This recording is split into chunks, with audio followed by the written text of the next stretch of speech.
Hi, my name is Eric Liefeld. I'm with Mesilla Valley Preservation, and today we're going to be looking at taking some samples to process for analyzing salt attack. So we're looking at an old Adobe wall.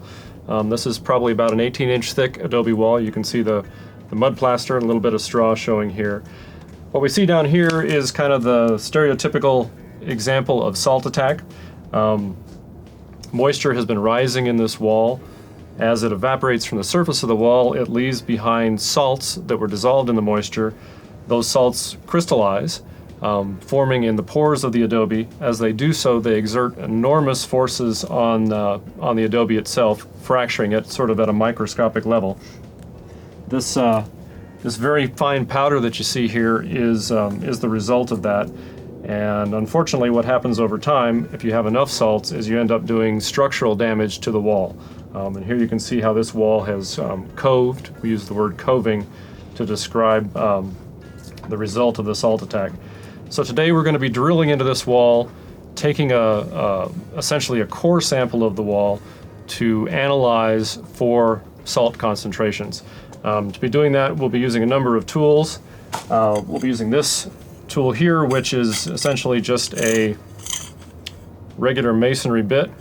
A 5/8 masonry bit in this case, but it can be any size bit that makes sense. That's slipped inside of a 1/2-inch copper tube in this case.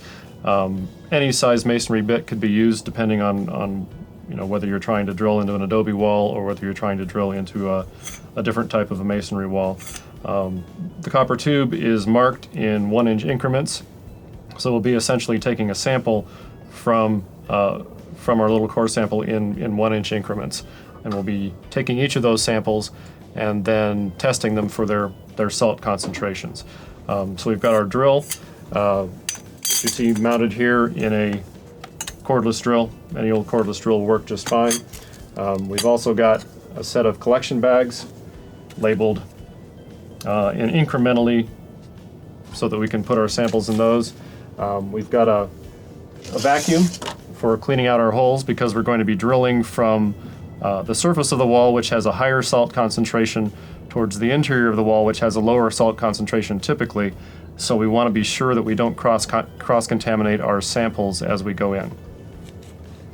After we have drilled all of our samples, we will want to dry pack the hole, which is to say that we want to take a fairly dry mud mix and pack it into the hole. We're concerned here because we are drilling into a salt-contaminated wall. We don't want to introduce air into that wall and thus move the evaporation barrier into the load-bearing structure. So that's why we'll be dry packing. So with that, we'll go ahead and get started. Usually the first sample, especially in a very powdery wall like this, you can see how this is very fragile, very friable. The first sample usually makes sense to take manually with a trowel. So I'll be using just some small trowels. I'll select a location. Basically what we're trying to do is understand the salt concentration in a particular part of the wall, so you have to choose a location that makes sense. For our first sample, we'll just take some of the loose material that's here on the front of the wall, and that's literally about all we need for a sample. So I've got my bag labeled number 1 here, and we'll just take a small sample from there. Our next sample we'll take from a little higher up.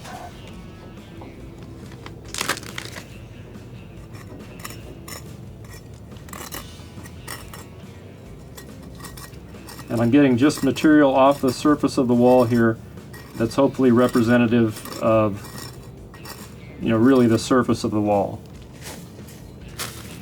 And I don't have to be very careful because of our method that I get the same amount of sample. I just need to have some in the bag.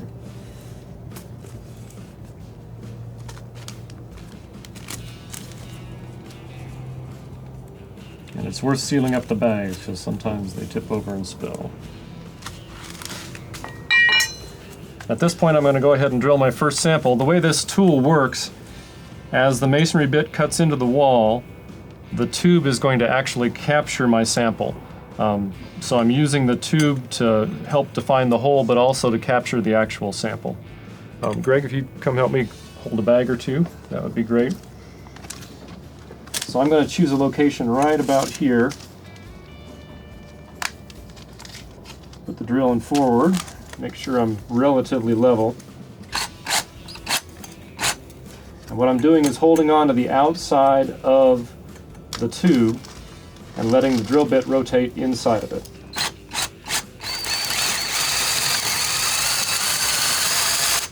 So I've gone in now to my first mark, which is just now invisible inside the wall. I'm going to carefully remove the drill bit, and I'm going to reverse the drill, and that's our first sample. Now at this point, again, I've got a lot of dust in here that represents the outer layer of the wall.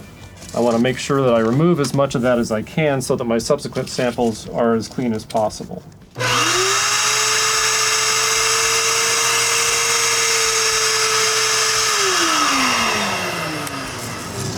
So that's our first sample done. Now we're ready for a second sample. Again, I put the drill in forward. The other thing we should talk about is trying to clean out the drill as much as possible.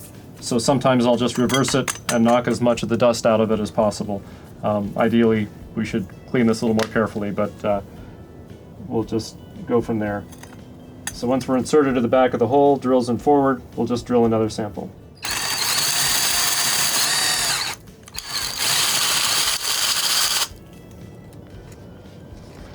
Again, pull it out of the hole as carefully as you can. This would be sample number 4. This is sample number 4, yes.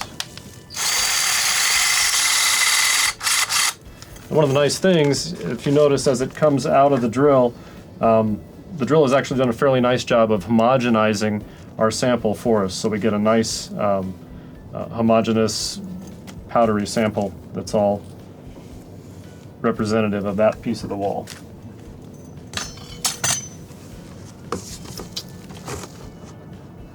And from here, this process just repeats, from drilling each sample and then carefully vacuuming the hole each time.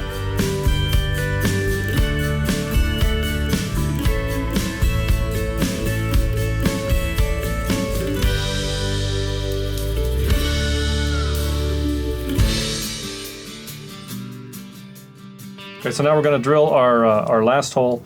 We're being careful not to drill too far through this wall. We don't want to drill through interior plasters or anything like that. So the hole I'm drilling is not doing any real damage to the building. We are going to dry pack the hole afterwards with some fresh mud. The real risk from salt attack is that we are losing our load-bearing structure to the building. You can see that we've lost a couple inches of depth here into the wall. This isn't a huge problem yet, but over time, as we lose more and more and more wall structure, the wall itself can be destabilized. And we have a lot of examples where we've lost buildings in this town from this kind of damage. People look at it, they see the structural damage, but the fundamental cause of it is this microscopic damage that's happening from the salt attack. I'll go ahead and drill the last hole.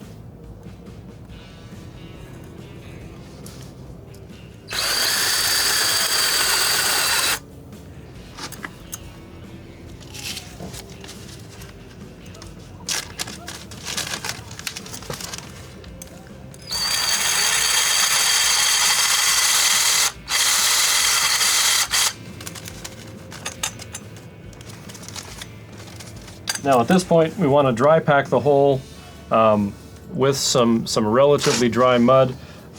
We want to do this because salt attack happens at the plane where evaporation is happening. Because we've now drilled a hole into this wall, we've let air into the wall, and because we know we've got salts here, we'll start taking salt damage inside that hole. So we want to pack the hole with mud back out to the surface of the wall.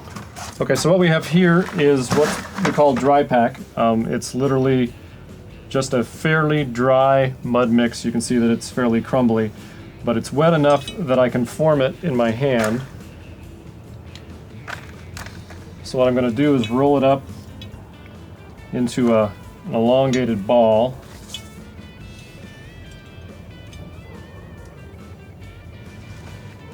and insert that into our hole. And then use a dowel, which is again approximately the diameter of our hole, to place it back into the wall. And I can just take additional pieces.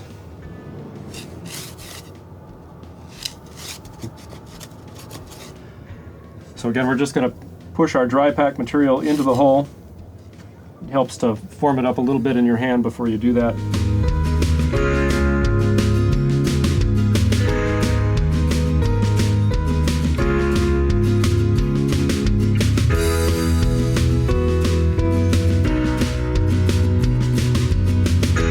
This dry pack mixture is, again, relatively light on moisture, about 5% moisture. And it's just a good general purpose Adobe mixture. You don't want it too wet. You don't want to be able to squeeze your hand and see the moisture come out of it. What's nice about this is it compacts fairly readily, so I can break it into small pieces and just shove them into our hole.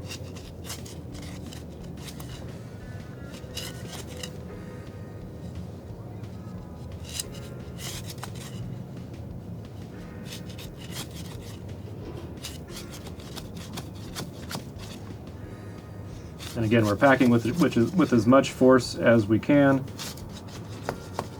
within reason, just to drive air out of the dry pack.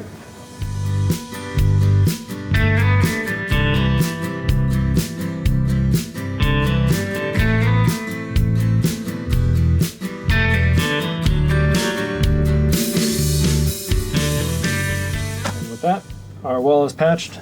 We've got our samples. So the next stage of the process is to take these samples and process them, which you can see in another video.